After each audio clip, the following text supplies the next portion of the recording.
This next review episode of Ultima Final Fantasy is dedicated to Madison FF Girl. Thank you for your support, Madison, and thank you to all of our Patreon donors, now and in the past. Yeah, and including Madison FF Girl from the past. Hopefully you're still listening. If so, thank you. If not, still thank you. You'll just never know.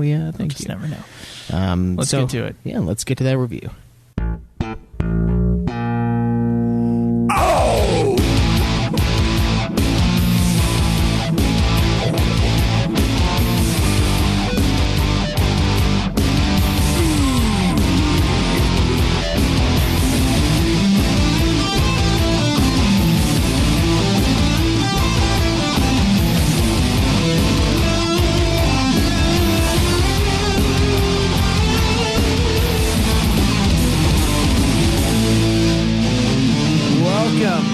Yet another episode of Ultima Final Fantasy, the ultimate Final Fantasy podcast. I am your host, Caleb Schweiss. I'm Joseph DeGillier. And today, guys, finally, weeks after we said we would, but years before we could have, we are going to be reviewing Ring of Fates. We could have taken years, you never know. Oh, that's could have what never you're saying. happened. Okay. Could have taken forever. Even though we kind We're of... finally reviewing? Yeah, they're finally reviewing Final Fantasy Crystal Chronicles Ring of Fates, the 10-hour game that took us over a month. Yes. Isn't that ridiculous? It kind of is, yeah. And the weird thing is we had more accessibility to this game than we did the other one, because the other one we had to rely on both of our schedules matching up with my random days off and your days off that are always the same. So technically this one should have been like a 2-weeker, but, you know. Okay. Never quite happens that way. You know what? I had a bunch of life shit happen, so fuck it. Yeah, it's late. Yeah. Whatever. But it's here. But it is here. And we are moving forward, so we got, I think we have, what, 4 more Crystal Chronicle games. Good God. Yep, we are. And I'm taking a 3-week break from any UFF, so. Yeah. Yeah.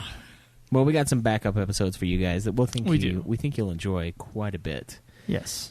But today, not about the backup episodes. No, this is all about review. Final Fantasy Crystal Chronicles Ring of Fates.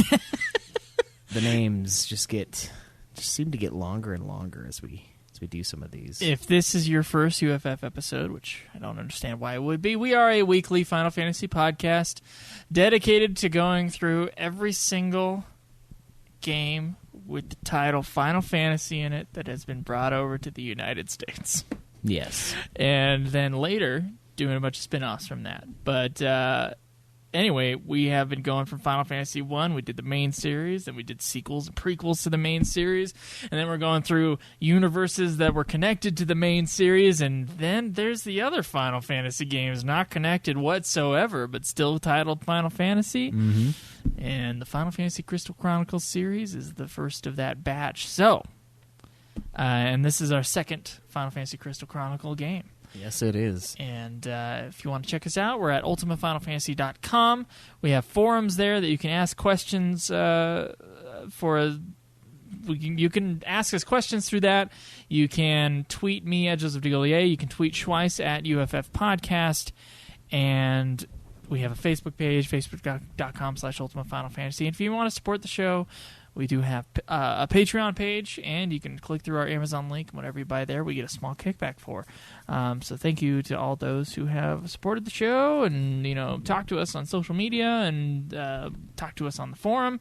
All that. Thank you very much. Do you want to go ahead and get into the development of Final Fantasy Crystal Chronicles Ring of Fates? Let's dive right in. So, Final Fantasy Crystal Chronicles Ring of Fates is an action role-playing game developed and published by Square Enix as a prequel to Final Fantasy Crystal Chronicles that we, of course, reviewed on the GameCube. A prequel? I guess, yeah.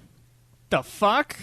I mean, it makes sense, I suppose, unless it's in a different world, which is what I would have assumed. I did assume. Yeah, I guess not. So the game was developed for the Nintendo DS and released on August 23rd, 2007 in Japan and March 11th, 2008 in the States. The game was directed by Mitsuru Kariyama, and the main composer was Kumi Tanioka, one of the composers for the original Crystal Chronicles. Somehow. somehow. The game went on to sell around 690,000 units worldwide and has generally received average to positive reviews and is sitting at a 77 out of 100 on Metacritic. So one of the interesting things about this is this game is like 3 points lower than the first game on in the Metacritic Crystal Chronicles series. Yeah, overall, just Okay. all reviews combined. I guess we'll find out if we agree. Yeah, we'll find out. So the story begins with Yuri and Chelinka, brother and sister, watching their dad chop wood, and they kind of learn to work together to chop the wood as a duo because each of them are too weak to like lift the axe, I guess. Yeah. Which is funny because I feel like it's the theme of the game. Though. Yeah, pretty much. Right after that, they go to a cave and find some treasure, and of course, Yuri, the guy you play as, is wielding the axe like it's no one's business. And I'm like, how could he not cut the wood? Like, he's hacking this beast to pieces. Yeah. He's shredding these guys in this cave. Like, so whatever. So after you get there, we arrive with the father. You go with your dad to the city of Ravenna Terra, where you encounter a behemoth. Or no, wait. Yeah, their encounter with the behemoth was witnessed by Galdes, who sent his minion Ku Caspel to retrieve Chelinka to be the new Star Singer. So it starts out with like you see a ghost in the cave when you're in there, and you're like super freaked out by it, and there's all this weird mystic stuff. And when you go to the capital, you finally see this evil guy, and he looks like I don't know. He almost looks like he has like a witch doctor mask on. Like he's kind of bizarre looking. I don't know. This guy, I don't know how I feel about him. I thought he was kind of freaky. He's like almost like something like that, or like one of those dragons that they have in like Chinese parades for like Chinese New Year's. You know, they have like the big dragon thing. That's what this Ku Chaspel guy reminds me of. So he's going to kidnap your sister, basically, to be the new Star Singer, which we don't really understand what that is yet. But basically, they harness them for their magical powers because they're weird cultists that like are from the moon. They like steal magical powers because they don't have any of their own, but they have the ability to take it. They have the ability to force someone to give it to them, basically. And that's kind of what their MO is. It's like magic rape. Kind of, yeah. It's weird. It's weird. Right. So your dad ends up getting killed by Chaspel, which... Spoilers. Yeah, spoilers. A lot of power comes out of that.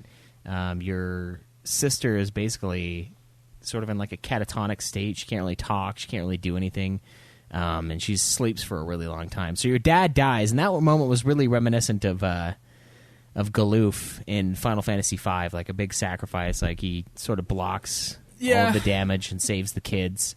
We, of course, didn't have nearly as much time with the dad in this game as we did with Galoof, who is the most enjoyable character in Final Fantasy V, whereas in this game, Dad's just like kind of there.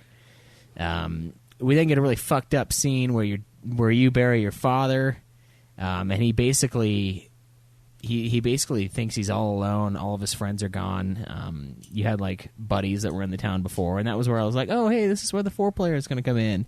Yeah, no, it doesn't come in. So they're gone for a while, and we don't really know how much time passes, but we see like a nice little Rocky montage of Yuri just training and just like swinging the sword. Like 1 second he can like barely lift it, and then the next he's just like tearing it up, you know. And it makes it seem like it's been like a few years at least, which is odd because your sister doesn't wake up until then. Seems like a really long time to be bedridden and then just stand up and be able to walk and all of that, because that takes a long time. If you've like been in a coma, well, maybe they saved us that other montage. Oh yeah, there's another maybe multiplayer. There's the Chelinka montage where she like learns how to walk again. Yeah, she's like, on the crutches and her legs are all like. Yeah. She's got the like bars that she can help herself walk and rehab. That's exactly right. I need that cutscene, that little montage. So where it's like put your foot out as far as you can. Yeah. Then bring it back in. Yeah, the scene or something like the scene from in the Pussy Wagon and fucking Kill Bill where she's like making her toes move. Making her toe move, yeah. I can't even do that now, let alone after I had paralyzed, but not like individually. I could do like one toe. Yeah, it was her big toe. Oh, is that what it was? Okay. Yeah. Okay. It's like move your pinky toe. It's like, fuck. I can't do that. So yeah, he basically vows to protect his sister, and you guys go out and do your little fucking exploring. You go out into the world, and you go for it. So you make your way to the nearby mountain of Val, where Al, one of your buddies from earlier in the game, who I was like, oh, this is like the multiplayer aspect, because it had 4 distinct characters from each of the races that we know from Crystal Chronicles. So I figured it was going to be 4-player from here on. Everyone's going to go do their questing, and we're all going to play the game, and it's going to be great fun, right? No, not the case. So he gets captured inside a red crystal during like the montage scene, I assume, like after everything goes to shit and your dad dies. He gets captured in a crystal, and you release him, and he kind of tells you that, hey, we need to go talk to the King Kolka in the capital. And this part reminded me a lot of Copacabana. This part reminded me a lot of Lord of the Rings here. So the castle guards, they said like, they basically say that Al is the one that's guarding him, and Al is like the guy that's almost in charge because he's like the advisor and shit like that. And I had a real worm tongue moment here where it felt like it was he was running the show and he was like fucking him over, and he totally was in the game. Like he's got some weird spell over the king, and Allenhelm, who is Al, our buddy who we just released, says he's been serving the king for years. They all call him an imposter, and you go to the Abyss Forest, or the Abyssus Forest, to basically find proof of your legitimacy, that you are the real Al. You go out there, you find the real Al Yankovic. That's right. You then find a Selkie in here, who is, of course, the gender fluid race of Crystal Chronicles world, and his name is Nash, and he basically has the intelligence of Gus from Final Fantasy II, but probably a little more, just a touch more. I thought it was a woman. No, it's a dude. It's a dude? Yeah, Nash is a guy. He's the race you chose. Got it, yeah. The Selkie, the one I can understand why I thought it was a woman. Yeah, because they all kind of look that way. So my ancestor is a moron in Crystal Chronicles? Yes. Okay. Yes, he is. I could just assume that based upon one dumb one that they're all dumb, right? Exactly, yeah. That's a healthy assumption. So he agrees to help Yori cleanse the forest, which is kind of... I mean, you went to go find proof of your of Al's identity, and they said they burned it away. It was the little onion chick. Mm-hmm. And so instead they're like, well, let's just get an audience with the king. And the big thing at the time was to clear the forest out because there's some fucked up monster in there causing all sorts of problems. So you go to the forest, and then Nash talks about how there's this evil flower, and of course it sounds like a Marlboro, and of course it isn't, because this game likes giant flower monsters much more than Marlboros. And you basically go take it out, a huge flower, and he decides to join you. So Nash just says like, you know, I'm gonna stay with you guys because I owe you for saving my ass here. You had to fight that boss twice. It was so easy the second time. Yeah. Not that it was hard the first time, but... Not really, no. The dumb part was just, like, unlocking it for me. Like, I missed one of the, like, little bars you have to shoot down, and it took me forever to find it. Oh, really? Yeah, and then I went back, and it was, like, right there. I was so pissed.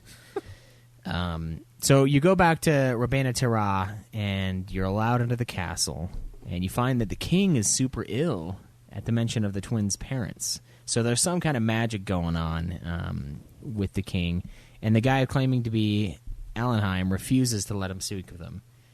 We demand proof of the identity, and we trick her into revealing she doesn't even have a grasp of magic, so you basically piss the chick off, and yeah, it kind of reveals it, and you go somewhere else. Yep. You go elsewhere. You go another place, a couple other places. Basically, you're just going around fighting bosses, learning a little bit about what happened. There's the ghost chick that you saw was the daughter of the king, and the king likes to get. He's really easily influenced, by the way. Yeah. He's always influenced by the baddie, the big baddie in the game. Yeah. And then didn't your mother sacrifice herself to those people? Is that right? Yeah, I think she was killed. Okay. When you were younger. And there was something to do with like the big baddie can control time and different like universes or different options. Right? Yeah, they would basically capture someone from their family, because they have like really powerful magic in their blood, and they captured the king's daughter and used her all up, and then they captured the mother of the two protagonists, and they're currently like siphoning all of her life away. And you fight the guys, you kind of prove everyone's who they are, and then it gets into this like weird time plot kind of at the very end of the game where the main baddie is able to just like go to a different realm. But the big part of this game is that like you and your sister are inseparable, essentially. So like he keeps telling himself like, oh, you know, I can go to any realm, I can go to endless realms, and there's got to be one where you and your sister aren't basically separate, or where you're separated at the hip instead of as you are now. But like it's this weird like flashing sequence that we get where they go from different realities to different realities, and it's always the same. You're always with your sister, and you basically just approach the guy and you hack him down, and you fight him and you beat him, and he's like, no, I can do this again. I can go to another world where this isn't what happens. And then he keeps doing that, and he gets stuck in like a time loop. Because the big thing about this game, one of the other big things, and I kind of like this part, magic is, they describe magic as a way to change the future in a way. So it's like I cast fire, I guess, on the fucking table in front of us, and that changes the reality to be a reality without the table. And I thought that was kind of an interesting concept. And that's that shit. What is that movie? Fuck. Jake Gyllenhaal, Rabbit, like Butterfly Effect, or no? I don't know. Rabbit, Evil Rabbit, Donnie Darko. I have not seen that. You have not seen that movie? No. Oh, it's fantastic. But I guess if that's what it is, yeah, there's like different. Every choice you make opens up a new universe. That's pretty much what this is. Yeah, that's pretty much what that is with this game. But that one bad guy has the ability to like fuck with you. Yeah, he has the ability to change which universe he's in. But at the end of the day, his fate always leads him to the same place, which is that fight between you and him. So when he switches from one dimension, or whatever you want to call it, to the next, he's basically still trapped in that room, because all of his threads of reality will always lead him back to fighting you, and of course losing to you. So, and then you put him in a time loop, just like Ganon, or not Ganon. Fuck, just like Garland. Garland. Yeah, it is a big From callback FF1. to FF1, where he is basically trapped in a time loop, and he's basically just fucked. So then we get a weird after you beat the boss scene here, where you guys go back home and suddenly your parents are alive and everything is hunky dory, and it's, to me, I mean, it's artificial and weird. Yeah, it's them. it's the theme of you using your abilities to choose which reality you want. So like magic, bringing them back to life. But the thing that bugs me is that Yori knows that they were dead before, because he's super freaked out by the fact that everyone's alive again. So to me, it's almost like in the Matrix, where you have the red pill, where you have the harsh reality, and you have the blue pill, where it's blissful ignorance. Yeah. And it's almost like he took the blue pill. Yeah. But he knows he took the blue pill.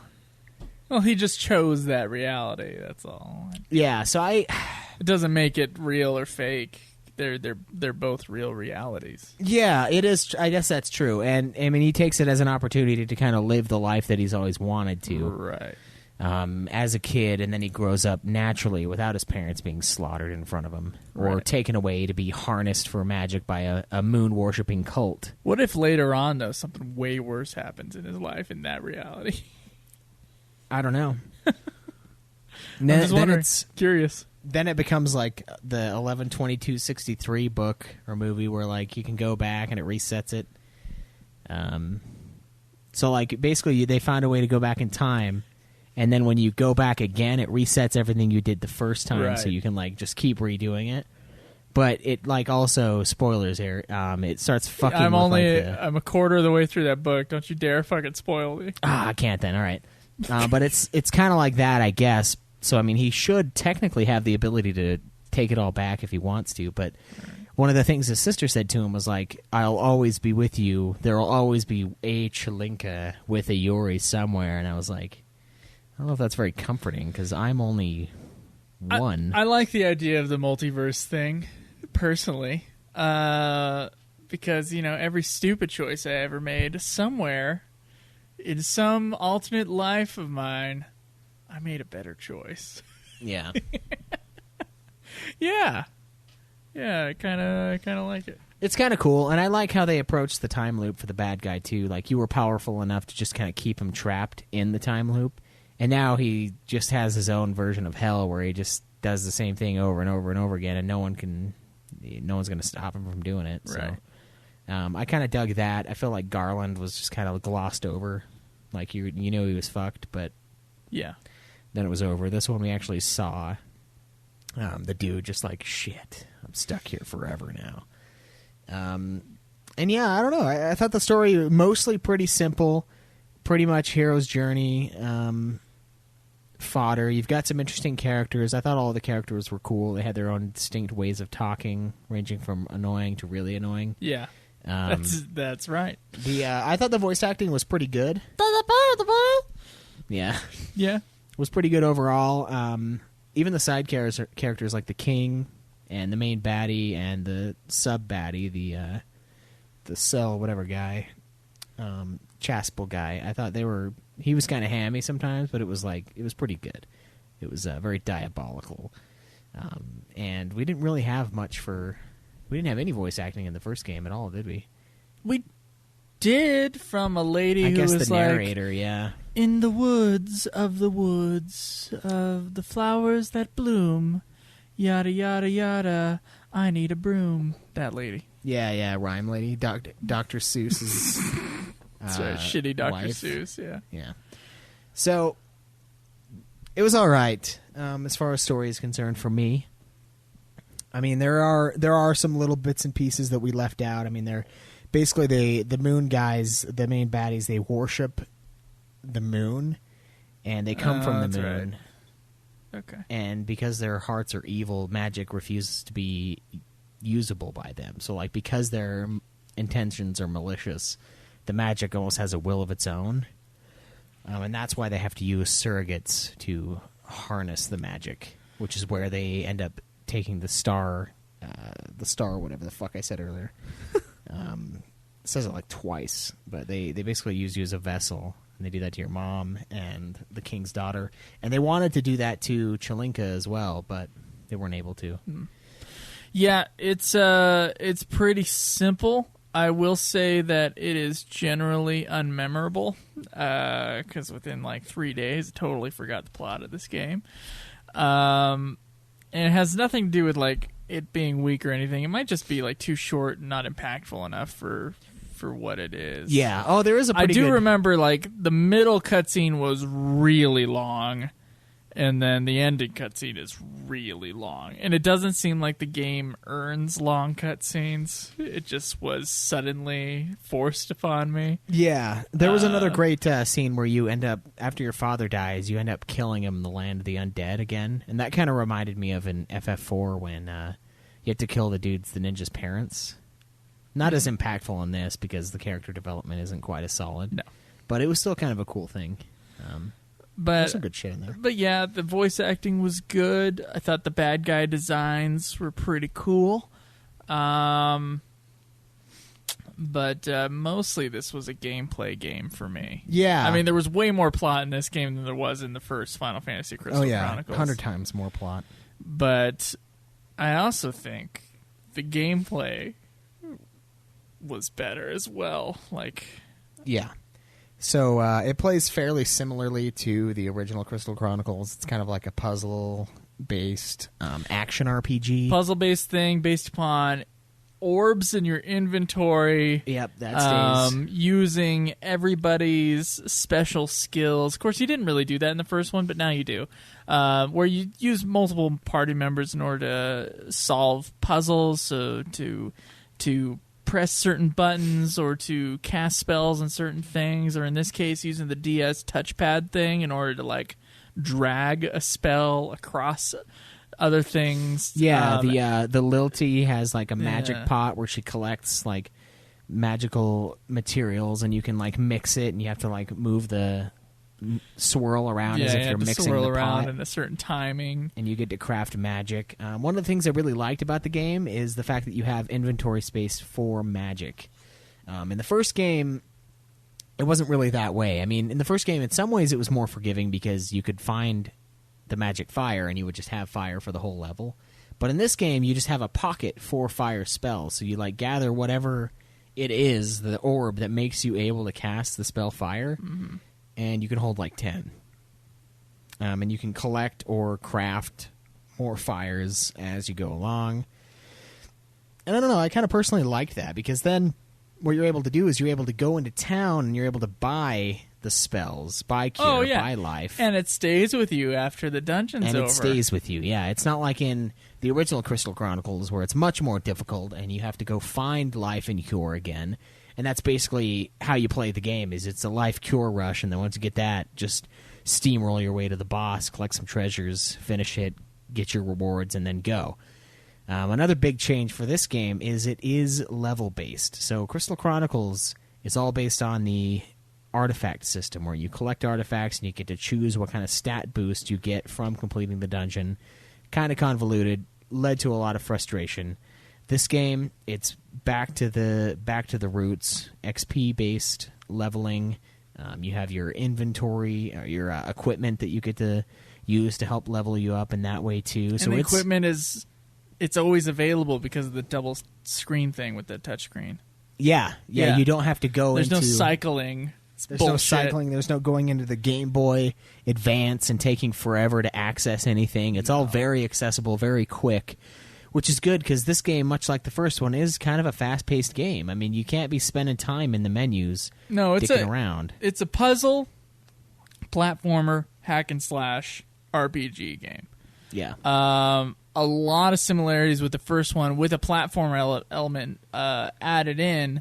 So the three-dimensional, like, you're jumping across ledges, or you're using things in order to get to places that are higher than you. The first game... The first Crystal Chronicle game, everything was almost, I mean, it was 3D, but it was kind of a 2D plane where all the puzzles were being done, right, in order to get to the next area. Mm-hmm. There'd be maybe like one level above and one level below, but you'd have to walk to those in some big swirly around sort of way. This one, it's much more complex. A lot more kind of vertical elements involved. And you know what, Schweiss? I had a fucking blast. Yeah. I fucking dug the hell out of this game, and the gameplay especially. It was just mindless fun. Yeah, it's like you're playing Diablo. I had maybe like 3 places in the game where I got like furiously stuck on a puzzle thing.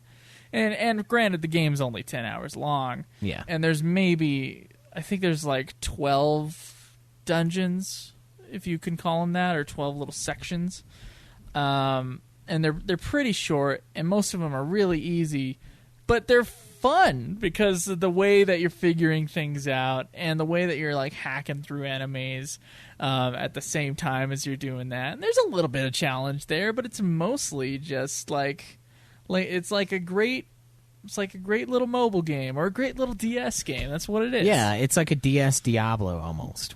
Yeah, sure. There's a lot of that. I mean, and it's the dungeons are always fun. I always enjoy the boss fights. I've died on a few of them, just like bad equipment setups or bad lack of magic. But for the most part, everything's pretty damn easy in this game. I think there was one. Oh fuck! There was one boss that was like spewing fire every couple turns. That was like following you. Oh yeah, the chasing fire. That boss. That one I died to a few times. That one I died to many times, and I was getting him pretty far down there. But then something stupid would happen, and I would get like pummeled. Yeah. Luckily, this game doesn't punish you that much. It's almost like FF13 in that way, where it just lets you restart on the boss if you want to. Yeah, it lets you retry. It also lets you retry from dying from normal enemies, but really all that means is pull your save back up. That goes back to the save, so it's not that really kind of sucks. that forgiving on that one. Yeah, but for bosses, yeah. And so, like, if you feel confident, like, yeah, I can do this, you just keep going until you get it. If you don't, then you don't press retry, and you just go to the main menu, load your game back up, go get re-equipped. So I retried on that guy. I retried on the fish guy as well. Oh, the big fish in the water. Like, yeah. Figuring out how to do damage to him before he does the attack that does like 3/4 of your health. I just jumped on the platform and just like spam attacked his. Oh, that's what I did eventually, but I didn't like fucking figure that out. I had the onion chick left, and that was it. So I barely beat it. Wow. I was just like, of all the characters, left. The most useless one. Right. Yeah. There is a hierarchy with those characters, by the way. Only your main guy can really do decent damage. Yeah. And then everybody else is kind of used for their abilities, with the exception of the Selkie that has a ranged attack. Yeah, and the double jump, his is pretty oftenly used. So there's definitely like your main characters use the most. The most often used for puzzling is the double jump person. Yeah. Who, by the way, if you get another character, there's a lot of little stupid things in this game you can get away with because the game has some issues.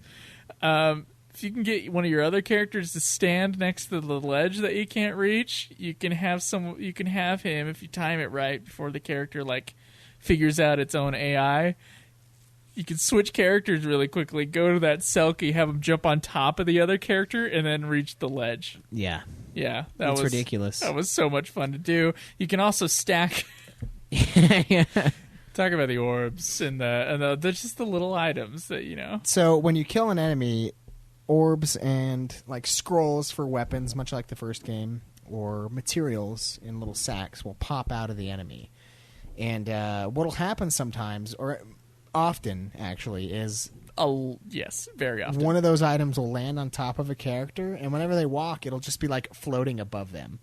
So it's a weird graphical glitch. And then in the snow area in this game... And to get it off of that person, you have to switch to that character, grab the item via the grab the thing above you command, and then chuck it away from you. Yeah. It's ridiculous. Or it just eventually disappears. It's just the weirdest, most common glitch of this game. Yeah, and what I ended up doing is, like, during the snow area, I got one thing stuck on my head, and I was like, I kind of wonder if I could stack these. So I would kill a guy, and then like the item would pop out, and I'd like quickly run over to where it's going to land. And I did get a 3-item chain built up on top of my character. I had like a sack, a fucking scroll, and some magic, and it was just following me around. When I'd walk, it'd just be like this weird like feather plume just like blooming out of my head. It's just items. So there are some weird glitches in the game. There are some places where you kind of rip the game off a little bit. Some spots the game requires you to do what it expects you to do, but for the most part, if you can jump there, it'll let you go. So like you throw out the Selkie has like this pot move where she rolls around in a pot, and you can like drop the pot down and use that to jump and do the double jumps too. Yeah. And there's a part in the game where that's like what you have to do. That's like what you need to do to go. The reason I found that out, and I didn't find that out on my own, I found out like the standing, like, having a person stand there before they like do their follow move. But I saw the speed run of this game on YouTube, which was like it was like a 40-minute speed run. It was something ridiculously fast. I looked on there, and they were taking magic orbs and just like speed stacking them. And so then they would use the other guy to jump everything. They jump through everything. They would just take magic orbs and be like boop boop boop, and then just go build a staircase. Yeah, so like the mountain that you go to, it's like the 4th level, right? Mount Vol. Yeah. That's all he was doing in order to get way up there, because that's what that level is. You got to like do a whole bunch of puzzle shit to get like 5 levels up. Yeah. He just fucking stacked magic orbs with their weird graphical glitch thing, and just hopped his way up. Damn. It was ridiculous. It was hilarious. It sounds like a blast. Just like, quickly build, go. It's like, wouldn't you run out really quickly? He must have had some other way to get magic fast. Yeah, he must have. But I don't know, Schweiss. I dug the gameplay. I liked the gameplay of the first game too, in like a simplistic kind of kid game way. Yeah, it's the same in this game in that respect, but it's better programmed. It's a newer game, and it kind of shows. It's like it's a newer game. It's a little smoother. Even though there are like those weird glitch things, the game has you have a way through them, and the puzzles are fun, and it's all about fun. It's not like a Dark Souls or anything like that. It's not about the challenge. Yeah, and it is fun because there are a lot of boss fights in the game, and I enjoy the boss fights. They drop a ton of loot. I did run into in gameplay. I ran into many moments of frame rate drop, including one time where it was frame a second. Because I had a lot of shit happening. Bad frame rate drops when there's a lot of items on the screen and like more than 3 enemies. Yeah, the screen goes like. Yeah, you get some sweet slow mo going on. But yeah, I did enjoy the game. I think it is more fun to play than the first one. Oh yeah, it is. And one of those things is that you don't have to repeat levels like you do the first one. Yeah, you go back to certain areas again, but you always get. There's always something new there. Yeah, different chunks because you come back with a new character who has an ability to reach an area that you weren't able to get to before. And that happens like twice. Yeah, and it's not very often. There aren't very many levels though, to be sure, in this game. There are way more in the first one. So there's more exploring, but this one doesn't like make you go back over and over and over again. I want to say there's like I think there's like 12 sections. I think there may be like 9 dungeons. Like 9 real like there's like Mount Vol, and then there's the forests, your home, the capital, river place, the other one, yeah, the one mountain, or the maybe a little less. Maybe there's like 8 of them. But yeah, it's not much. It's not much, but it's it's fun, so it works. I think so, anyway. Yeah, I think it's fine. It's an enjoyable little DS game. I mean, if you have a DS and you haven't played Crystal Chronicles: Ring of Fates, I think it's worth it. I think it's, as far as the gameplay goes, it's fun to play. The puzzles are always enjoyable. Finding the boss's weak points, usually pretty easy, but still fun when you finally get it. And final boss killed me once, but after that I came back and whooped him. And it sucked because I missed the magic thing the first time, and then I had to fight that form again. And got him down to almost all the way, and then I was like, okay, now I can kill him. So I think we had the exact same story on the final boss. Yeah, he hits pretty hard when he hits, but it's usually pretty dodgeable. You can see the enemy's attacks. The game has the annoying invisible enemies as well, and if you don't cast clear on them, they will fuck you up. Oh yeah, they're much more difficult than. Yeah, I guess they were pretty difficult in the first game, so. There's just something, if you have an enemy with invisible, like, for some reason, they're just, like, way harder. Yeah, it doesn't make any sense. Mode. No, it doesn't. Because you can still see them glowing. Like, I don't get it. But yeah, we didn't touch the multiplayer, but apparently the story in multiplayer is set in the new world created by Yuri and Chelinka, where no one remembers. So it's a different story? Yeah, it's kind of the new world that they have, but no one remembers, besides the little pieces, what happened in the main story, other than Yuri and Chelinka. So they're the only 2 people that remember. So it's kind of like after the game. It's like a sequel. Yeah. So the city of Ravenna Terra is deserted, and the king, advisor, only people left really, and the city guards, they've fled from the rising monster population. More areas are beaten by the players. More people return to the city until it's completely repopulated by its original inhabitants. So it's like another side quest almost. Once everyone returns home,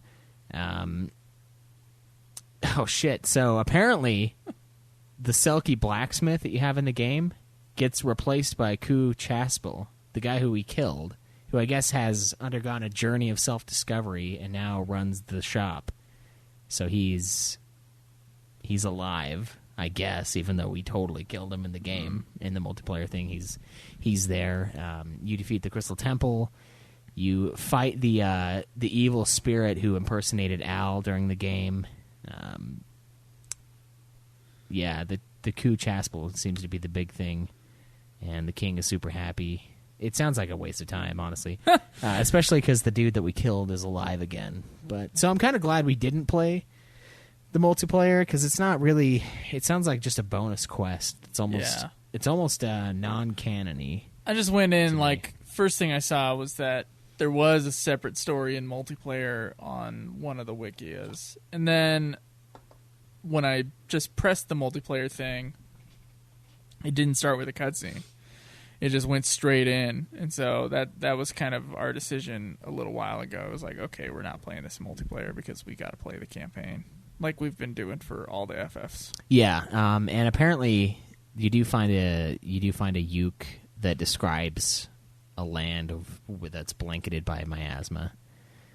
Oh, so that's how it's actually connected? Yeah, through a person in the multiplayer mode of this game. They mention that, if you go away from the crystals, you die. To me, it just only seemed connected via the races of the characters, right? Yeah. And the little discus things that you got to put in the bird feeders, or the bird baths. The keys. Yeah. Yeah, that's how you know it's a Crystal What Chronicles are those game. Things, anyway? I don't know. It kind of looks like a How do you sundial describe that? piece. Like you're putting the clock on a sundial, and then you're able to open up the next door. I think it's like a bird bath cover. Yeah. There's a bird bath, You're cutting and then the you're birds just off. like, you got to find it and going, flink, and then it opens something for you. It's kind of ridiculous and hilarious. But yeah, I enjoyed the gameplay. I thought it was a good, fun game. It's certainly not perfect No. because of all those glitches and stuff like that. No, and I would give it it's kind of a downer because you don't have to play it single player or multiplayer, and I kind of like that about the first one where like the story was the same. Yeah. And I wish they would have replicated that or duplicated that with this game, because that was actually most of the fun of the first game, was playing it with you. This one, super short and still pretty fun, so overall I do think it is an improvement on gameplay, even if there are a couple glitches here and there. I like that they brought it back to OG leveling mechanics. I like that they brought back they still have a heavy emphasis on equipment, but it's easier to get a hold of. It's easier to upgrade. You don't have to farm forever, and it just seems like more stuff is accessible in this game, because we ran into a lot of problems before of like, you only have like 3 options for your race, and that's it. Like this one, there are plenty of options, plenty of different ways you can play. Equipment was nice. Yeah. That was a good aspect of this game. Just so much better than the first game. There's pretty much one town that you go into, like the whole game, right? Mostly, yeah. Mostly. And there's a person that you can buy armor from and weapons from and all that other shit. There's another person that can expand your inventory. You can you gather recipes like you do in the first game. You gather recipes, and you can get even cooler or way different equipment, and you can order those from another person. Then there's, of course, the magic seller that gets you those orbs. Yeah, and you can buy stat boosts in this game, too. You can buy extra attack, extra health. Very expensive and not worth it, but they are pretty brutal. That was something I just thought was just so improved, and you can see how much your stats are going to go up, and it's really easy. The menus are fantastic. And I also liked how you could see the equipment that you put on. I thought that was pretty cool. Oh, for yeah, a DS that's game. cool. Yeah, that is something that a lot of Final Fantasies don't really react to. Yeah, not so often. So you put on a new piece of helmet or a new helmet gear or whatever, you see it on your character. Yeah. But most of the characters, except for the weapons, they can kind of wear all the same things. Yeah. Which is nice, because I would just go into the shop and just find the most expensive thing. And yeah, and the put cool that thing on. also is if you find a recipe for a mithril weapon, you can use that for anybody. They all have their own mithril weapon. So it's not really? like, here's this weapon, can't use it. Neither can your buddy that's playing with you. So just throw it away or sell it. I didn't do the recipes that much. There were a couple that I was like, ooh, unbelievable weapon or whatever, right? Then I would do that, and then near the end of the game, the actual in-store stuff, like the stuff that they just had on the regular weapons guy, it was actually better than whatever I had made previously. Not saying really? that, I'm sure there's probably like some Ultima recipe or whatever in there, but it wasn't really worth it to me. And this game is really well balanced, I say. It's generally like pretty easy to kind of challenging if you're on a boss or something like that. And you get plenty of money and you get plenty of magic most of the time, and you have enough to be able to go and upgrade your guys without having to grind. There was no grind in this game. Yeah, pretty much. Yeah. I only did it optionally because near the end of the game you start fighting the bosses again, and I killed the crab like 4 times, the giant crab beast, Just just for the hell of it. to do it. Every time I walked through the room, I just slaughtered him. And I got a few levels out of it. I think I was like in the 40s. I didn't know you could repeat those, so... Yeah. Only before you get to the very, very end, where like everyone's running up to the temple. Mm-hmm. The crab guy you can kill over and over again. Yeah. But none of those guys in there, as far as I know. Yeah, there was a lot of... one of my favorite puzzles in that game, it's one of the last dungeons, there was like a switch thing, and like these lasers would come up everywhere in the room, and there were like certain patterns to that. And so you'd have one guy on one side of the laser, and you'd be able to like get your other guy on the other side of the laser, and then kind of open up all the laser spots. And that was a lot of fun to me. And I remember that puzzle where you're trying to get the water level down as well. That one was like frustrating because there was like one on like the last thing and just couldn't find it for forever. Oh yeah, I cheated for that one, so I was like, "Fuck this." Oh yeah, man. you looked it up? Yeah, I did. You bastard! I got sick of waiting. I was like, "I got to beat this fucking game, man." I guess you did that this morning then. Yeah. Yeah. Yeah. For the most part, it is pretty simple. There are a couple real tricky puzzles, but if you run into anything, just use everybody's optional abilities, their specials, and you'll be able to find something. There's always something there. This game was a breath of fresh air as far as the ease. The last game got frustrating near the end, especially the final boss. This final boss was like much more manageable. Yeah. But man, it's just nice to have like a nice little game, and it just kind of, you finish it, and it's good. Yeah, it's over, and over. nothing about it. What did you think of the look of the game? I think it looks fine for a DS game. Looks better than Revenant Wings, I'd say. It's Revenant. It's all right. It's got that. You think it looks better than Revenant Wings? I think so. It looks different for sure. They're both kind of chibi, but Revenant's a little more zoomed out. You know what? I get it. You're right. I think you're right. Yeah. I like the variety of the areas. The bosses were all unique and fun. This one is a little bit more cartoony than Revenant. Not that Revenant is not cartoony. Yeah, it this is. One yeah, is just more cartoony, so you can kind of get away with that on the DS a little bit more. Yeah.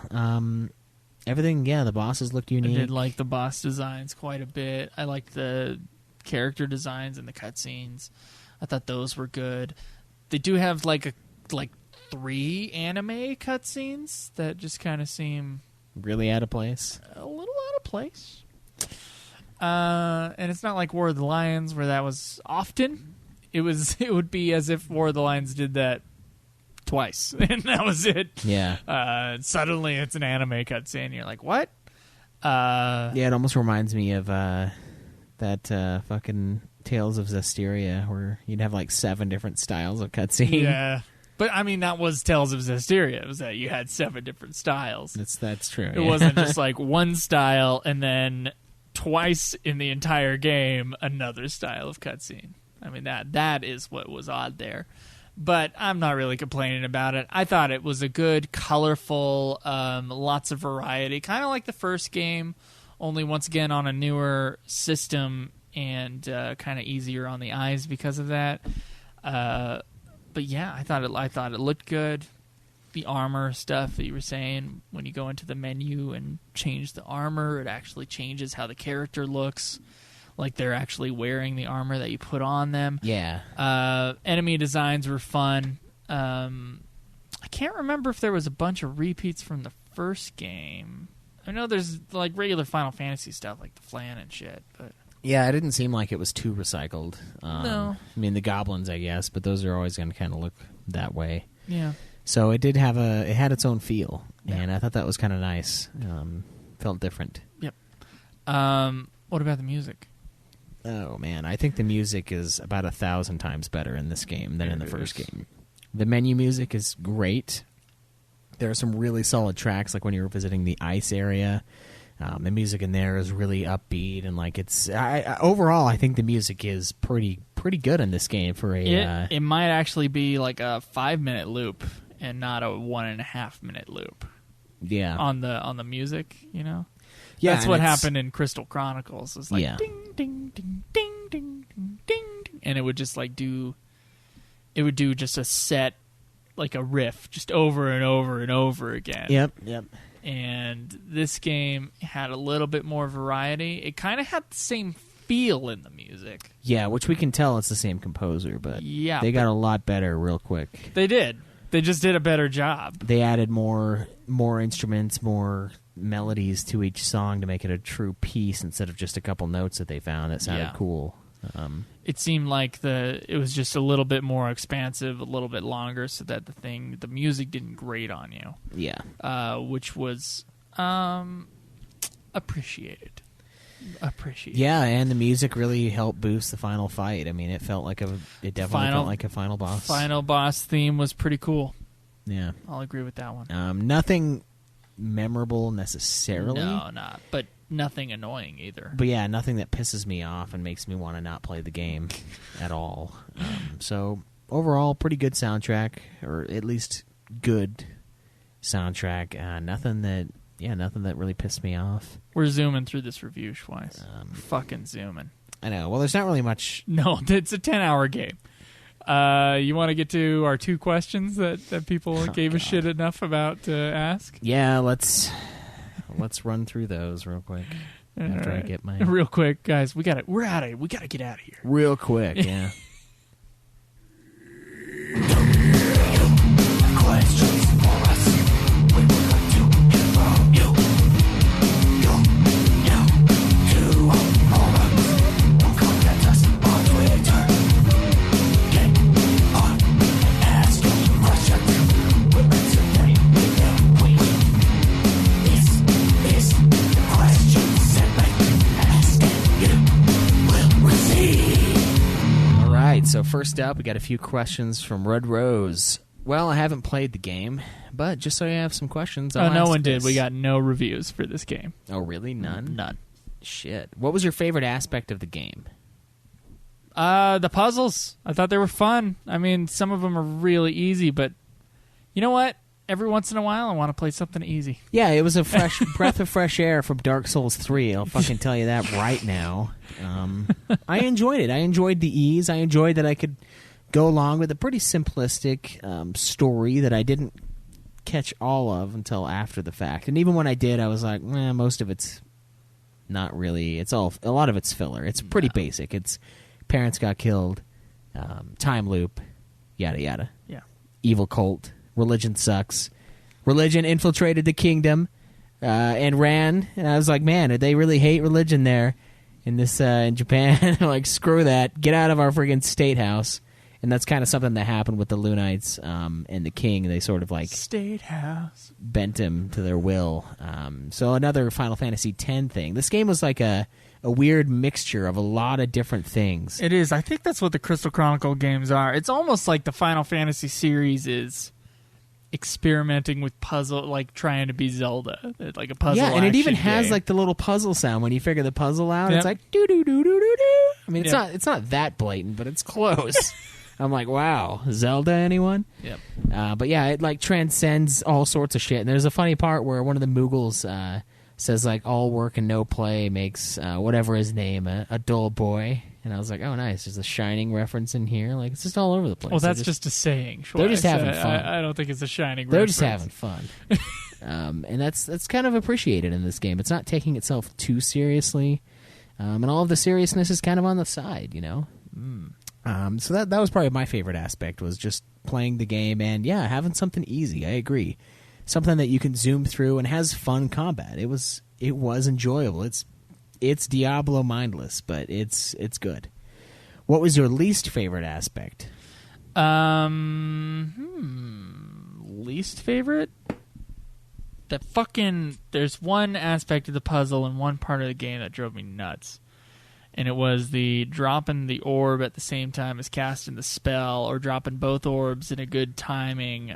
Whatever that fucking thing was to open up the door when they're like in two corners of your touch screen, that drove me nuts. I could not figure out a better way of doing that. Yeah. Near the end, there's a part where I just thought that was kind of bad gameplay. Like, make it more clever and less asshole in that one little spot. So Al has the ability to make things come into existence with his like magic wand, and it's based on like finding a flame or a light that you can then like grab on the touchpad and then drag over to an outline of something.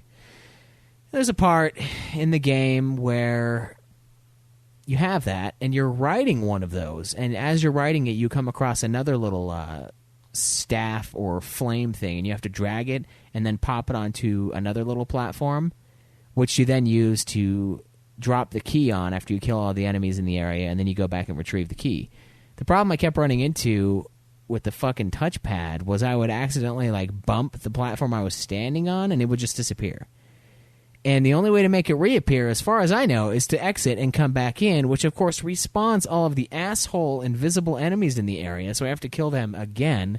I don't get my health back from when I fought him the first fucking time, and I'm fighting him again and again and again because I keep fucking accidentally tagging the platform I'm standing on and falling down, and then I can't recreate that fucking thing. And, oh, man. I think I know what part you're talking about. It's annoying. You know what was good, though, is that whatever characters are, they're terrible at following. So you could call that a bad aspect of the game as a glitch, or you can call it a really useful one, because when you have your one character you're trying to do the puzzle with and he falls to like some ridiculous other part of the level, you can go ahead and just cycle through your characters and see which one is the closest to the spot you need to be in, and then call the other characters to you like immediately. Yeah. That was something I used a lot. I forgot about the call to function. So what I would do is I made it like Halo's multiplayer, where I would just like save the one character and then just run to the next screen and pull everybody in like a checkpoint. And then I remembered like 3 hours in, oh yeah, I have that one ability that like summons everyone to me, and then it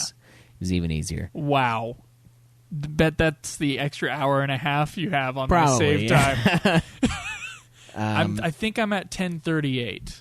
I'm at like 12 something. Okay. So maybe a couple hours later. Would you ever play the game again of your own accord? I wouldn't go through the cutscenes, but I might play it again. You know, wouldn't be too bad. Yeah. Pretty fun game. I think I might have more of a draw to play the first one again with more people. Oh, because of the multiplayer. Yeah. Well, I would say try out the multiplayer, even though the campaign sounds atrocious. Try out the multiplayer with other people. Yeah. I wouldn't mind doing that on this game. On this game, it's what I would like to try. Yeah, I would play it again probably. I don't know if I ever will. I probably won't, but I would. If you could change only one aspect about the game, what would it be? I would make the multiplayer the same as the single player. Oh, yeah. Because that was something that I loved about the first game. Ditto. It was a lot of fun going through the natural storyline with a friend. And I feel like that's, to me, when I played the first Crystal Chronicles game, like that was the thing, you know? And in this one, it was ready for it. It had the brother and the sister. They're both twins. They were born seconds apart. Like, it was begging to be the first Crystal Chronicles game, and then it just wasn't. It had it there, and then it stole it away from you. So I think that's the one thing I would change, and if it would have been that way, we would have played it that way. Yeah. And I think that would have added even more to the game. It would have. Because then we could be two of the four characters, and the other two morons could walk off the ledge and take all their health down as much as they want, but we could be working together figuring out the puzzles. I think bonus dungeons would also be something good. But I agree, multiplayer is the number one thing I would change. Yeah. Thank you for your questions. All right, we got Shinru's questions. Yeah. What did you think of the music? Yeah. Good. Yep. Did you like the dungeon crawling aspects? Yes. Absolutely. What did we think of the bosses? Unique. Favorite cool. boss fight? Easily the final guy. I liked the one where you had to get him off of like the horse creature thing, I guess, whatever. The rider with the mount? You had to hit him off of there, and then you had to attack the actual and you just mount wail on him. thing. Yeah. I thought that was a lot of fun. That one was cool. For a DS game where the graphics good, I thought so. I think so. I think they're fine. I don't know how to... I mean, every DS game I've ever played, I thought the graphics were fine, including Revenant Wings. And I mean, yeah, they just kind of look like shit, which means they're fine. They're somewhere in between the PS2 and PS1. That's where the DS lies. Yeah. As far as its graphical quality, it's like a cleaner PS1. Yeah, so I mean, yeah, they look fine. Usually they're all going to look fine. Thoughts on the final boss? Echoes of Time final boss is better, he says. I thought it was fun. It was challenging. I liked the final boss story-wise. I enjoyed what ended up happening to him. Yeah, I thought that was like kind of a powerful moment where the companionship between brother and sister, like the friendship that they've had their whole lives, kind of just cemented the fact that they're going to kill this guy and there's nothing it can do about it. There's no fate of his that ends with him succeeding, and he's trapped in a time loop. I thought the boss fight was pretty fun.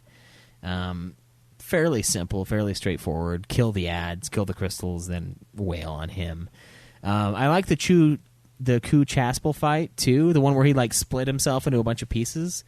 Because each piece made him take damage. I'm like, what kind of a shitty boss? No, is there was that? only one. There was only one that made him take damage. Oh, maybe my other buddies were attacking the right one. Yeah, you were just attacking the right one. It's easy to track. It's like the one that's doing all the that shit. you think it is yeah. every time. So maybe I was just killing the one. It just wasn't that challenging. But yeah, that was a cool part. Yeah, I enjoyed it. I liked it. When you do the review, why not both bring your DS and just play 5 to 10 minutes of the multiplayer so you get an idea how it works? And when you do the show, why don't you? Yeah. No, thanks. Did we try out the multiplayer? No, we didn't. We did go over the story, as you heard before, and it doesn't really sound like something I want to play particularly. But I mean, maybe. I don't know. I don't know when we'll ever have time. No, not anytime soon. In another universe. Yeah, there's another. It world already happened where a Joe and a Caleb played this game together. We made the other decision. And we didn't play single player, so it was a 3-hour game instead. That's right. We were like, what? What is this other story? Yeah. People are talking about. Shit, thank you for your questions. We don't have any reviews. No reviews. No one else played this game. Yeah, the legacy of the game is basically that. No one Nothing. talks about it. I haven't heard anyone mention it ever. I know we have the few people that have and will play every Final Fantasy that comes out, so they exist, but I have nothing on this game. I know it sold 690,000 copies. Yeah, so like over 500,000 people have played 1/3 of who played the first one. Yeah. And to be, honestly, not that many people in our audience seem to have played those much, Yeah. Yeah. It's kind of an unknown game. It's an untouched. Pretty sure Lightning Final Returns Fantasy. sold more than this game did. It did. I'm fairly certain. So it's a low selling game, and it's kind of an older one too. So Lightning Returns I could see being something people pick up later, just because of the 13 trilogy. But this one, I don't know.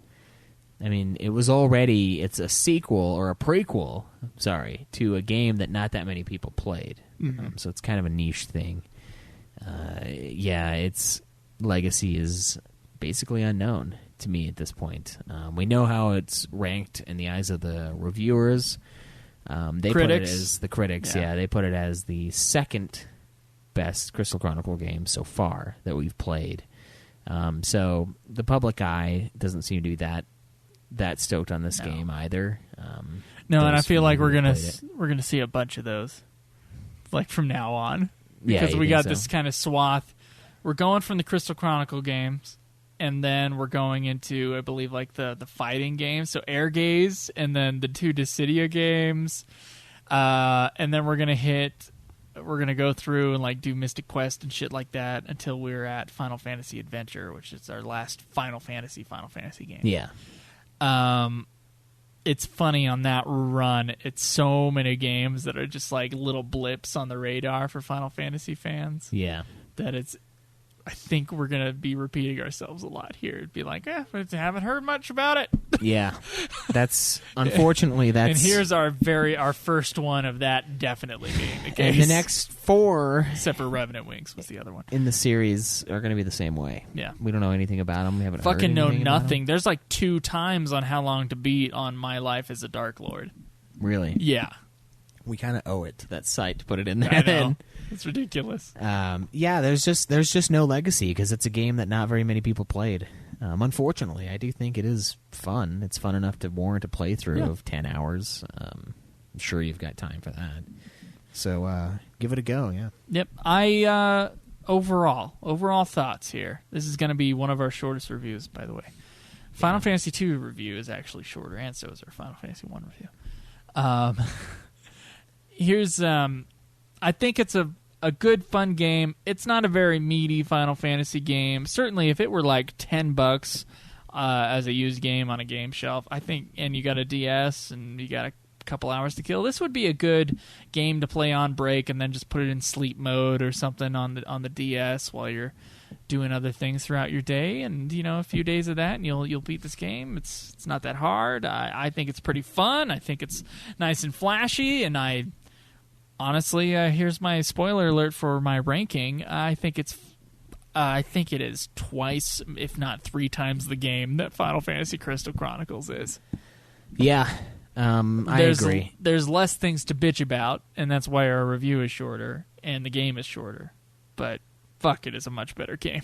Yeah, I like it more. It has an actual story. It's not just a setting, which is kind of what the first Crystal Chronicles is. It's the world of shit. You need to collect this to keep the miasma at bay. That's it. There's little subplots with some of the characters, but you don't really care about that. This one has a beginning, a middle, and an end. It's got all the makings of a story. It's not a great story. It's a very simple story, but it's a story nonetheless. The first game doesn't have any of that in it. The one big detractor for this one is the lack of multiplayer for the campaign. Everything else, I think this game does better than the first Crystal Chronicles game. Especially the fucking controls. Like, I can't stand using the DS or the fucking Game Boy Advance or the SP. Like, that's like unforgivable. The amount of shit we had to do to get that to work, ridiculous. This game, all of it's there, and it uses the touchpad. It makes use of that feature of the game, and it works usually pretty well. So way less frustrating to play, way fewer fucking things you have to buy to play the game. So the game wants to be played, unlike the first one. The first one wants to make it as hard as possible to play get it played, yeah. So I agree. I think this is going to be the top Crystal Chronicle game. So it's going to be... You think so? Ring of Fates. Well, so far. Ring of Fates and then Final Fantasy Crystal Chronicles as my ranking right now. And... yeah, if you don't think so, you're wrong. Our next game is going to be My Life as a King.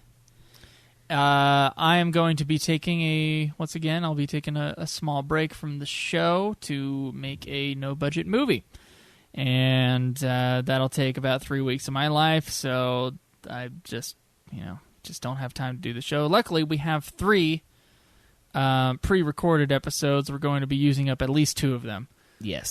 For this gap here. So many thanks to Greg of the Lipstick Panel for supplying us with not only his episodes coming up, but also having us on the Lipstick Panel and ranking the Final Fantasy 1 soundtrack. Yeah. And 2 soundtrack, if that one is put out as well. That's our other backup.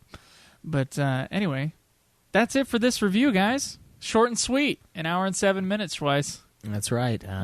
Life as a King, a year after the first or this one. So we're in 2008 and 2009. There are 3 Crystal Chronicle games. So the year of the Crystal. 2009 was the year of the Crystal Chronicles. 2 of those are like actual full-on Crystal Chronicles. Yeah, like true games. The other 2 are like tower defense, as far as I've heard. My Life as a King, My Life as a Dark Lord, Echoes of Time, and then we end the series with Crystal Bearers. Yeah, which is supposed to be pretty shitty, but we've heard a lot of things that we don't agree with. So. I heard the first Crystal Chronicles was the best one, and That's so already Metacritic a says lie. that, and it's fucking way wrong. Yeah, it's you guys are deceiving us. You're pulling our legs. But thank you all for listening and pulling our legs, of course. And I guess we'll see you again next week. Although it's next week, about 2 months ago, but I mean. Or slash 6 months ago. Yeah. Whatever episode. But enjoy the Lipstick Panel grind.